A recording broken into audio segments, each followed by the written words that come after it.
Hello everyone, स्वागत है आप सभी का आपके अपने इनकम टैक्स की क्लास में। और आपको खुशी की एक बात बता दूं कि basic concept on the verge of completion है। बस गिनी चुनी क्लास और रह गई है। आखिरी के बड़े छोटे छोटे से टॉपिक हैं जो आपके साथ अब डिस्कस करना है।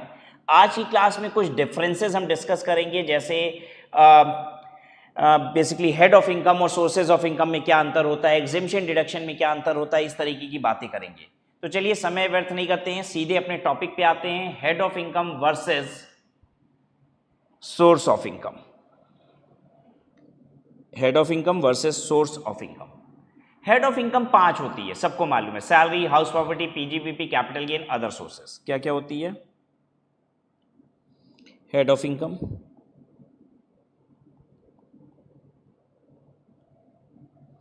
सैलरी ये एक हेड है, हाउस प्रॉपर्टी ये एक हेड है, पीजीबीपी ये एक हेड है, capital gain income from other sources. अब देखिए पीजीबीपी में मेरे पास 3 बिजनेस है। एक केमिकल बिजनेस है, ठीक है, एक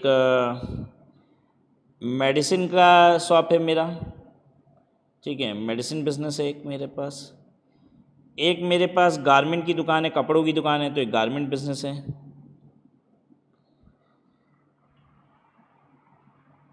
तो मेरे सोर्स ऑफ इनकम कितने हैं? अगर मान लीजिए इसके अलावा मेरे पास और कोई इनकम नहीं है, तो हम कहेंगे मेरे पास हेड ऑफ इनकम एक ही है, बिजनेस। और मेरे सोर्स ऑफ इनकम कितने हैं? 3।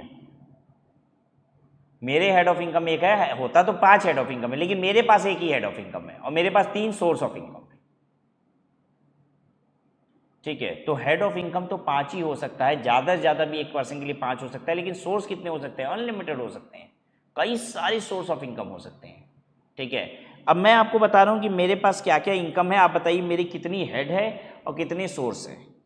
मेरे पास बैंक इंटरेस्ट आता है, बैंक का इंटरेस्ट इनकम है, ऐसे लिखते हैं, बैंक इंटरेस्ट लिखेंगे कंफ्यूज हो जाएंगे आप। मेरे पास इंटरेस्ट इनकम है। मेरी लॉटरी खुली थी, मेरे पास वो लॉटरी इनकम है। ठीक है, मेरे पास गारमेंट शॉप है एक, मेरी एक वो है शू की शॉप है, जूतों की दुकान है, शू शॉप है एक, और मुझे रेंट आता है, रेंट फ्रॉम फ्लैट, एक फ्लैट का किराया आता है। ठीक है, मेरे पास हेड ऑफ इनकम कितनी है, सोर्स ऑफ इनकम कितनी है?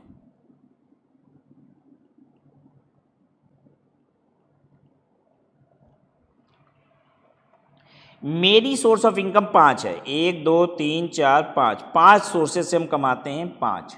हेड क्या है? इंटरेस्ट और लॉटरी, ये होता है iOS, income from other sources. Garment shop, shoe shop, ये दोनों बिजनेस है, पीजीबीपी, पीजीबीपी। ठीक है, रेंट, हाउस प्रॉपर्टी की इनकम। तो हेड ऑफ इनकम 3 है। समझ में आया head of income versus sources of income?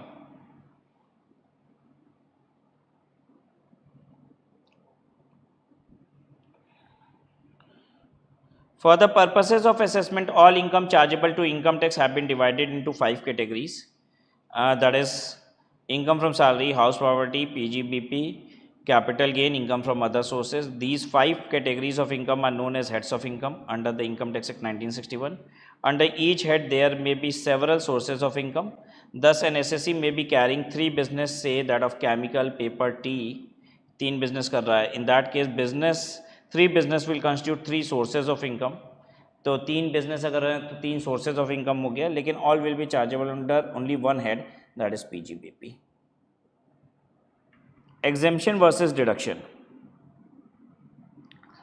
देखिए एग्जेम्पशन क्या होता है। एग्जेम्पशन अगर आपको किसी इनकम के रिस्पेक्ट में मिलती है तो वो इनकम जोड़ी ही नहीं जाती। अगर आपको किसी इनकम के रिस्पेक्ट में डिडक्शन मिलती है तो वो इनकम पहले जोड़ी जाती है फिर घटाई जाती है।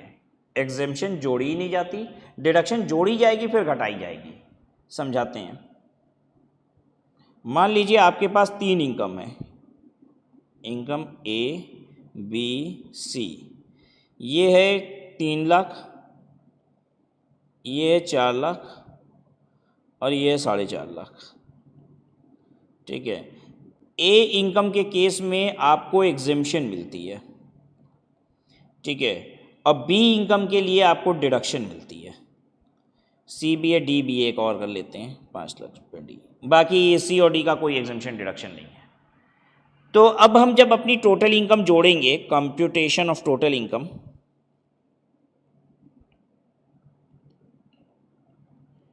तो पहले तो हमको हेड के अंदर क्लासिफाई करना होगा, ए किस हेड का, बी किस हेड का, सी किस हेड का। मान लीजिए हम सही सही हेड के अंतर्गत लिखते जा रहे हैं, तो लिखेंगे कैसे? हम ए लिखेंगे ही नहीं, हम बी लिखेंगे 4 लाख, सी लिखेंगे 4.5 लाख और डी लिखेंगे 5 लाख। 8 5 13, 13,50,000। ठीक है। अब इसमें से हम लेंगे, ये हो जाएगा ग्रॉस टोटल इनकम। जब पांचों हेड की इनकम, अब ये बी सी डी जो भी हेड होगा पहले उस हेड की हेडिंग देंगे, उसके अंदर लिखेंगे इसका नाम। अब इसकी हम जोड़ लगाएंगे तो ये आएगा ग्रॉस टोटल इनकम। ए इनकम को जोड़ा ही नहीं जाएगा, ए एग्जेम्प्ट है, जो इनकम एग्जेम्प्ट होती है उसको जोड़ा ही नहीं जाता। The income which is exempt doesn't form part of total income, that doesn't form part of total income. Total income में वो आएगा ही नहीं। ठीक है, हम इसको जोड़ेंगे, ये ग्रॉस टोटल इनकम होगा। इसके बाद हम करेंगे डिडक्शन। डिडक्शन हमको कितनी मिलनी है? बी इनकम की डिडक्शन मिलनी है 4 लाख रुपए, तो 4 लाख रुपए ये यहाँ से घटेगा। फिर ये कितना हो जाएगा? ये 9,50,000 हो जाएगा। इसको हम बोलेंगे total income, TI। I hope सबको समझ में आ गया। अगर एक इनकम की एग्जेम्पशन है तो जोड़ना ही नहीं है, अगर एक इनकम की डिडक्शन है तो पहले वो जोड़ेंगे। सारी इनकम को जोड़ने पे ग्रॉस टोटल इनकम आता है, उसमें से डिडक्शन घटाते हैं तो फिर टोटल इनकम आता है। ठीक है। इफेक्टिवली कोई अंतर नहीं है। कोई हमसे पूछे कि इफेक्टिवली सर क्या अंतर हो गया, क्यों वो एग्जेम्प्ट है, क्यों डिडक्शन है, तो अभी आगे चलेंगे तो धीरे धीरे आपको समझ में आ जाएगा। अभी बस समझ लीजिए ऐसा ही है। ठीक है, क्योंकि जब डिडक्शन होता है तो कोई जरूरी नहीं है पूरा डिडक्शन हो, पार्शियल हो सकता है, फुल्ली हो सकता है, किसी को मिलता भी है, किसी को नहीं भी मिलता है।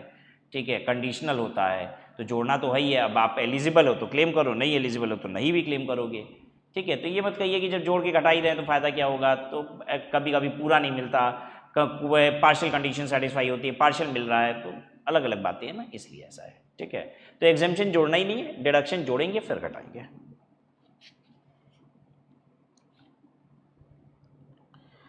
Those item of income which do not form part of total income are known as exemption. For example, agriculture income exempt है, वो जोड़ती ही नहीं है। Agriculture income is exempt from tax under section 10(1). The provision relating to deduction are covered under chapter 6A. Chapter 6A में deduction होता है, आपको मालूम है। Chapter 6A ranges from, deduction कहाँ मिलता है? Chapter 6A। इसको अंडर सेक्शन को U/S लिखते हैं ना, अंडर चैप्टर को U/C लिखते हैं, तो इसको ऐसे लिखा जाता है, डिडक्शन अंडर चैप्टर 6A। और चैप्टर 6A कितना होता है? सेक्शन 80C से शुरू होता है और चलता है 80U तक, जहाँ अलग अलग सेक्शन में अलग अलग डिडक्शन है। Income from which deductions are allowed are first included in gross total income. जिसमें से डिडक्शन मिलेगा पहले GTI में इंक्लूड करोगे, and then deduction are allowed to arrive at total income. ठीक है। If there is no gross total income, no deduction will be permissible. अगर तुम्हारी ग्रॉस टोटल इनकम ही अंडा आ जा रही है तो कोई डिडक्शन नहीं होगा, GTI होगा तभी डिडक्शन होगा। ठीक है, जैसे GTI करते समय एक पॉजिटिव इनकम है, उसी से आपको डिडक्शन मिलनी थी, लेकिन एक निगेटिव इनकम थी, एडजस्ट होकर अंडा हो गया। जैसे A है और B है। ठीक है, ये 3 लाख है, B -3 लाख है। ठीक है, यानी लॉस हुआ है। ठीक है, इसका डिडक्शन मिलना था, लेकिन जब हम इन दोनों को जोड़े तो GTI कितनी हो गई पता है? अंडा। तो अब डिडक्शन मिलेगा क्या? नहीं, अब डिडक्शन अंडा ही रहेगा, कुछ नहीं मिलेगा, ये 3 लाख नहीं मिलेगा, क्योंकि ग्रॉस टोटल इनकम से डिडक्शन मिलता है। तो आपके पास ग्रॉस टोटल इनकम होनी चाहिए डिडक्शन क्लेम करने के लिए। If you do not have gross total income, you can not claim deduction.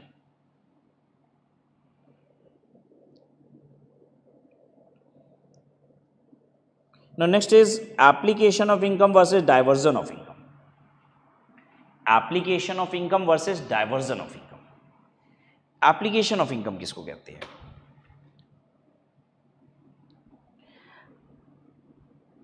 हमारे पास इनकम आ रही है और हम उसको अपने हिसाब से खर्च कर रहे हैं, तो that is called application of income.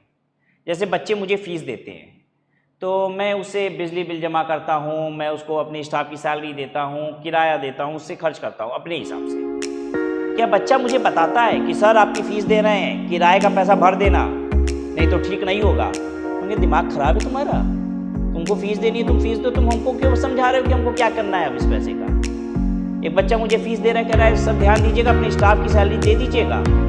अरे तुमको क्या मतलब, ठीक है। तो आप ये नहीं बताते, जब आप फीस देते हो तो ये नहीं बताते इस पैसे का मुझे क्या करना है। तो जब मैं खुद से अपने हिसाब से उस पैसे को खर्च करता हूं तो that is called application of income, I am applying my income, ठीक है। तो बच्चों से फीस आना, मुझे अपने स्टाफ की सैलरी देना, फिर मुझे किराया देना, मैंने बिजली का पैसा जमा करना, ये सब क्या है, application of income. Diversion of income क्या होता है, दूसरा है डाइवर्जन ऑफ इनकम। जब इनकम आने के पहले ही पता हो ये जानी कहां है, ये फिक्स है कि ये वहीं जानी है, जानी ही पड़ेगी, तो ये कहलाता है डाइवर्जन ऑफ इनकम। बेटा आप जब मुझे फीस देते हो ना, तो ये फिक्स नहीं कि मैं स्टाफ की तनख्वाह दूंगा, और अगर नहीं भी दूंगा तो तुम कुछ कर सकते हो क्या? क्या ये पहले से डिसाइडेड है कि तुम जो पैसा दोगे उससे हम स्टाफ की सैलरी देंगे? नहीं, हम अपने स्टाफ को ना साल भर का पहले ही पैसा देके बैठाए हुए हैं। बोलो अब मेरा स्टाफ तो सारा 1 साल का पहले ही एडवांस लेके बैठा हुआ है, तो देना ही नहीं है आपके में से। कोई चीज फिक्स नहीं है। एप्लीकेशन ऑफ इनकम अपनी मर्जी से अपने हिसाब से खर्च करते हैं। डाइवर्जन ऑफ इनकम जब फिक्स होता है कि ये पैसा यहीं जाना है। एग्जांपल समझाते हैं। टैक्सपेन पब्लिकेशन ने कहा कि हम एक मैगजीन ला रहे हैं, उसमें 2 पन्ने का एक आर्टिकल लिखना है जीएसटी के ऊपर, ठीक है, कि जीएसटी से देश को फायदा हो रहा है कि नुकसान हो रहा है। तो उन्होंने मुझे पकड़ा, कहा कि राज अग्रवाल जी आप बड़े विद्वान आदमी हैं भाई, ठीक है, हूँ नहीं, वो उनका मानना था कि बड़े विद्वान आदमी हैं आप बताइए कि इकोनॉमी पे क्या असर हो रहा है जीएसटी का, फ़ायदे में है देश की, नुकसान में है, 2 पन्ने का एक आर्टिकल लिखिए, हम आपको 50,000 रुपये देंगे इसके लिए। हमने कहा ठीक है भाई लिख देते हैं, लेकिन मुझे लगा कि मैं इतना समय दे नहीं पाऊंगा, बहुत अच्छे से एक एक बात को, एक एक स्टैटिस्टिक्स को एनालाइज नहीं कर पाऊंगा कि प्री जीएसटी एरा में क्या हो रहा था, फिर पोस्ट जीएसटी एरा में क्या हुआ। तो मैंने कहा एक रिसर्च करने के लिए एक बंदे को साथ में और कर लेते हैं। तो मैंने आपको पकड़ लिया, हमने कहा कि भाई तुम भी करोगे क्या साथ में मेरे ये आर्टिकल, तुम्हारा भी नाम छपेगा, उसमें आर्टिकल के नीचे मेरा नाम रहेगा, तुम्हारा भी नाम रहेगा, ठीक है, और तुमको 25,000 रुपया भी देंगे, 50,000 मिल रहा है, मैंने साफ साफ बता दिया ईमानदारी से, 50,000 मिल रहा है, आधा काम भाई तुम करोगे, आधा काम मैं करूँगा, मिल के करेंगे, 25,000 रुपया लेंगे, ठीक है। लेकिन वो जो टैक्समेन पब्लिकेशन है वो तो मेरे साथ ही एग्रीमेंट कर रखा है, ठीक है, उसमें एक बोल दिया है कि जो भी तुमको को ऑथर रखना हो रख लेना, नाम उसका भी छपेगा, लेकिन पैसा तुम्ही को 50,000 देंगे, तुमको जैसे करना हो कर लेना। फिर तो अब ये जो 50,000 रुपये आएगा, इसमें से 25,000 रुपये में जो आपको दूंगा ये डाइवर्जन ऑफ इनकम है, एप्लीकेशन ऑफ इनकम नहीं है, क्योंकि ये इनकम आने के पहले ही तय था कि आपको 25,000 देना है। समझ में आया? जब पैसा आने के पहले ही तय हो कि ये पैसा ऐसे ही जाएगा, मतलब वो पैसा जो आने से पहले ही मेरा नहीं था, जो पैसा मेरे पास आया लेकिन मेरा नहीं था, is called diversion of income. मेरे पास 50,000 आए लेकिन वो 50,000 मेरा नहीं था बेटा, मेरा 25,000 था, 25,000 आपका था, हम दोनों ने मिलकर लिखा था, पहले ही तय हो गया था, ठीक है। तो ऐसा पैसा कहलाता है डाइवर्जन ऑफ इनकम। लेकिन जब पैसा बच्चे मुझे फीस देते हैं, मैं उसमें से चाहे जो करूं, जैसे मर्जी वैसे करूं, तो जो पैसा मेरे पास आता है फिर उसमें से पैसा जाता है, वो एप्लीकेशन ऑफ इनकम है, क्योंकि तय नहीं है पहले से कि वो वहीं जाना है, ठीक है। वो पहले पैसा मेरा है, मेरी मर्जी जो करूं, ठीक है। लेकिन जो टैक्समैन से पैसा आया था आर्टिकल लिखने का, वो मेरी मर्जी नहीं थी, वो पहले से तय था, वो मेरा आने से पहले ही नहीं था। मेरे पास 50,000 आया लेकिन मेरा था ही नहीं 25,000 उसमें से, तो जो मेरा पहले से ही नहीं था और इसलिए चला गया, जो मेरा था और गया इज एप्लीकेशन। जो मेरा था ही नहीं इसलिए मेरे पास आया और गया, मेरा था ही नहीं तो भाई मेरे पास क्यों रहता, इसलिए आया और गया इज डाइवर्जन ऑफ इनकम। समझ गए?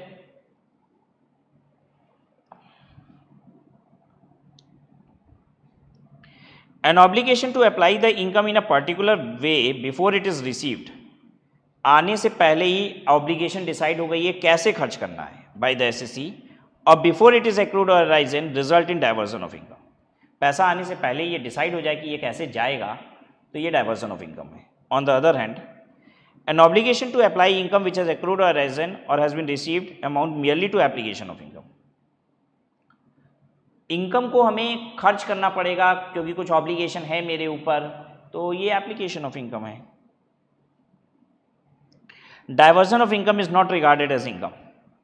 डाइवर्जन ऑफ इनकम इनकम नहीं होता। अब जब 50,000 रुपये मेरे पास आएगा ना, वो लिखने का आर्टिकल, तो मेरी इनकम 25,000 ही कहलाएगी।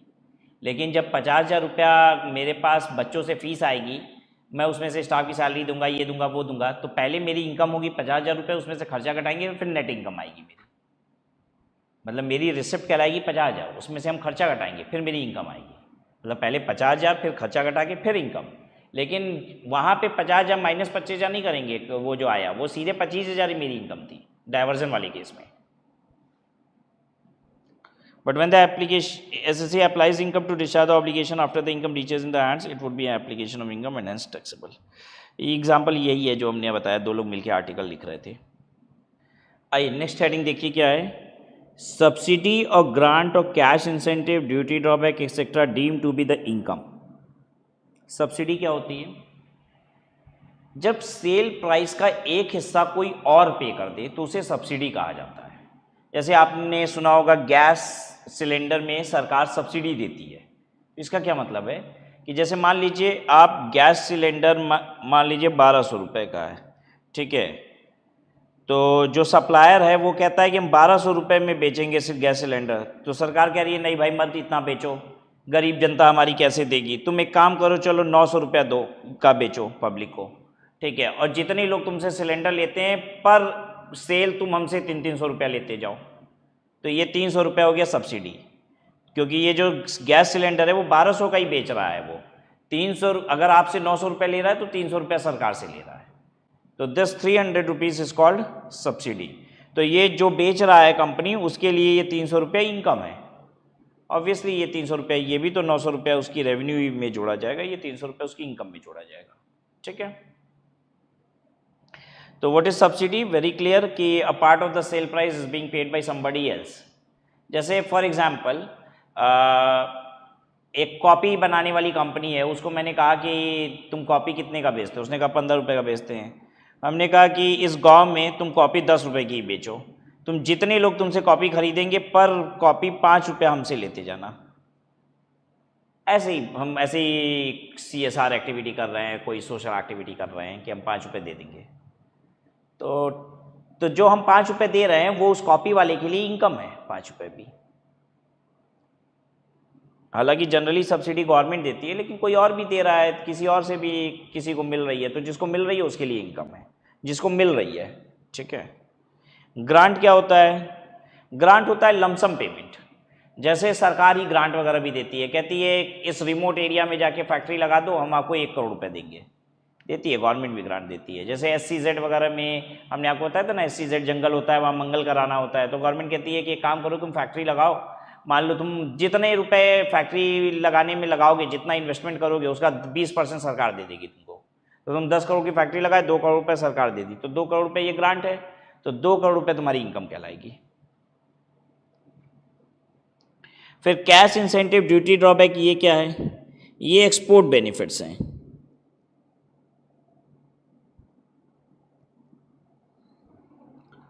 अब मैं आपको बताऊं क्या होता है। गवर्नमेंट ना हर 5 साल के लिए एक्सपोर्ट इंसेंटिव्स बनाती है। जनरली एक्सपोर्टर्स को ना हमेशा प्रमोट किया जाता है, इंकरेज किया जाता है ताकि वो ज़्यादा से ज़्यादा एक्सपोर्ट करें, ठीक है। तो जब हम एक्सपोर्ट करते हैं तो हम देश में विदेशी मुद्रा लाते हैं, जिससे हमारे देश की इकोनॉमी स्ट्रांग होती है, हम बाहर से भी पैसा लेके आ रहे हैं। तो गवर्नमेंट ना एक्सपोर्ट को इंकरेज करती है, हर देश यही करती है, अपने एक्सपोर्टर्स को इंकरेज करती है, प्रमोट करती है, कुछ उनको फ़ायदा देती है। तो गवर्नमेंट को फ़ायदा देने के कई सारे तरीके हैं, राइट। ये उन्हीं फ़ायदा में से एक फ़ायदा है कैश इंसेंटिव, दूसरा फ़ायदा है ड्यूटी ड्रॉबैक। तो ये सब जो कुछ भी आपको एक्सपोर्ट इंसेंटिव मिलता है, आप सीधे मिला के बोलिए एक्सपोर्ट बेनिफिट्स। एक्सपोर्ट बेनिफिट्स आपकी इनकम होती है। कैश इंसेंटिव क्या होता है? आप नॉर्मल एग्जांपल से समझा दें कि आपने कुछ माल एक्सपोर्ट किया तो सरकार ने आपको कुछ कैश इंसेंटिव दे दिया, कुछ पैसा आपके बैंक में डाल दिया, ठीक है, इन लमसम कुछ पैसा डाल दिया, तो ये कैश इंसेंटिव हो गया, ये आपकी इनकम है। ड्यूटी ड्रॉबैक क्या होता है? नाम से ही समझ में आ रहा है, ड्यूटी बैक कर देंगे, ड्रॉबैक कर देंगे। जैसे अगर हम कोई प्रोडक्ट एक्सपोर्ट करते हैं तो सरकार हमसे कहती है इस प्रोडक्ट को बनाने में तुम इंडिया में टैक्सेस पे किए होगे, हाँ, हम उसमें 5-6 रॉ मटेरियल खरीदे थे, हर रॉ मटेरियल पे GST पे किए थे, ठीक है, दुनिया भर के और टैक्सेस वैक्सेस पे किए थे हमने, ठीक है। तो सरकार कहती है जितना भी तुम टैक्सेस पे किए हो इस प्रोडक्ट को बनाने के लिए, सब का सब हम तुमको वापस देते हैं, इट्स कॉल्ड ड्यूटी ड्रॉबैक। तो ये भी एक फ़ायदा ही है।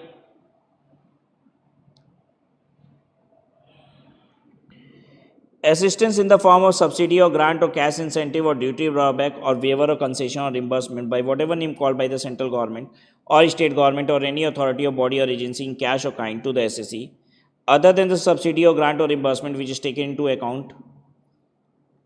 अच्छा, अदर देन, ठीक है, यहाँ तक तो हो गया, ये इनकम है अदर देन. अब अदर देन क्या बोल रहा है? Subsidy, grant or reimbursement taken into account for determination of actual cost of the asset in accordance with provision or explanation 2 into section 43(1). ये क्या चीज़ है? Shall be deemed to be का other than इतना shall be income. Shall be income क्या? Other than, ये छोड़ के. तो जो ब्रैकेट में है यहाँ से मतलब इतना पिंक ब्रैकेट के अंदर यहाँ से लेके यहाँ तक ये वाला इनकम नहीं है. ये क्या है? Explanation 10 to 43(1). अगर आप कोई फिक्स्ड एसेट खरीदते हो, ठीक है, 10 लाख रुपए की, और आपको सब्सिडी मिल जाती है 2 लाख रुपए की, तो आप एसेट की कॉस्ट 8 लाख रुपए दिखाओगे. ये 2 लाख रुपए आपकी इनकम नहीं बनेगी, ये 2 लाख इनकम नहीं है. आप एसेट को ही 8 लाख रुपए का दिखाओगे. जब आप एसेट 8 लाख रुपए का दिखाओगे तो आपको डेप्रीशिएशन कितना मिलेगा? हर साल इस 8 लाख पे कुछ ना कुछ डेप्रीशिएशन मिलेगा, और डेप्रीशिएट होते होते एक दिन एसेट की वैल्यू नील हो जाएगी. यानी over a period of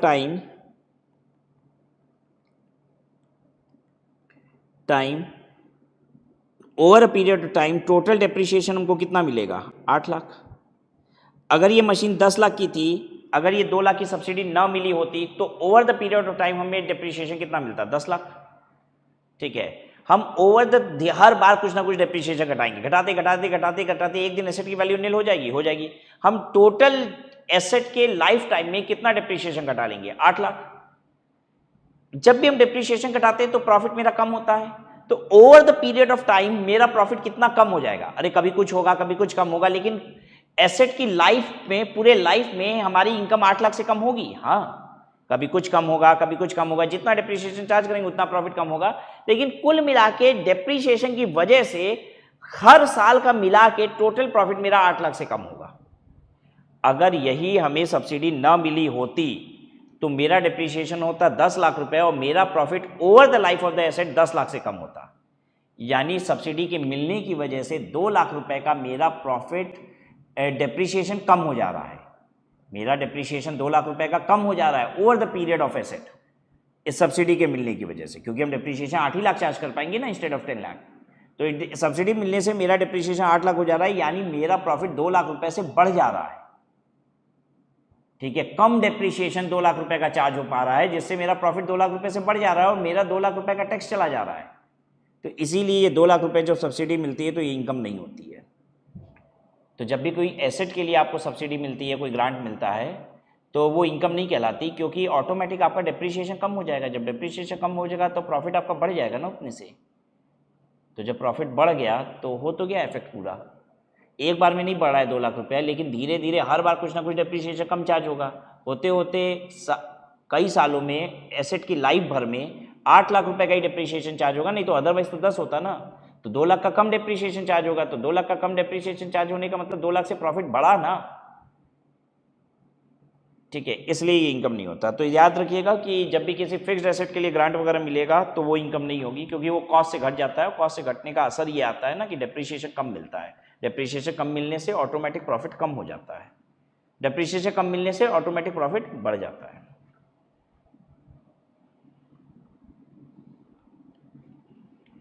average rate of tax.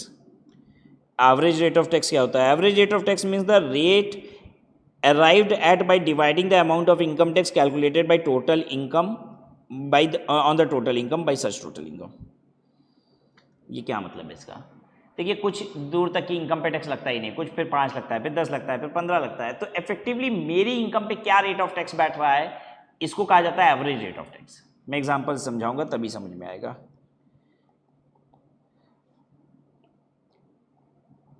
Total income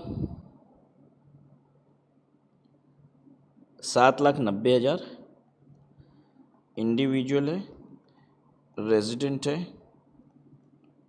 as 45 years है, 115 BAC ऑप्ट किया है,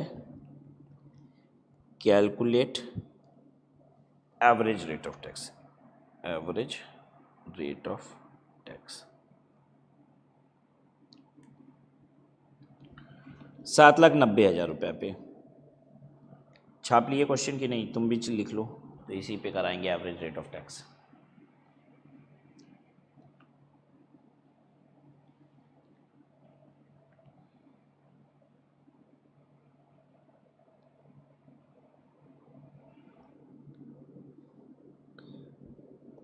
जीरो से 3 लाख तक नील होता है, ठीक है। 3 से 6 के बीच में 15,000 होता है। फिर 6 से कितना था, 790 था ना। 1,90,000 का 10%, 19,000।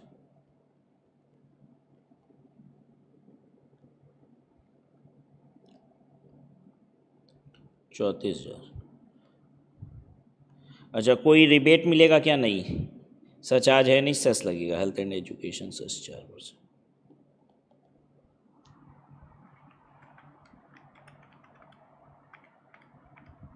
1,360।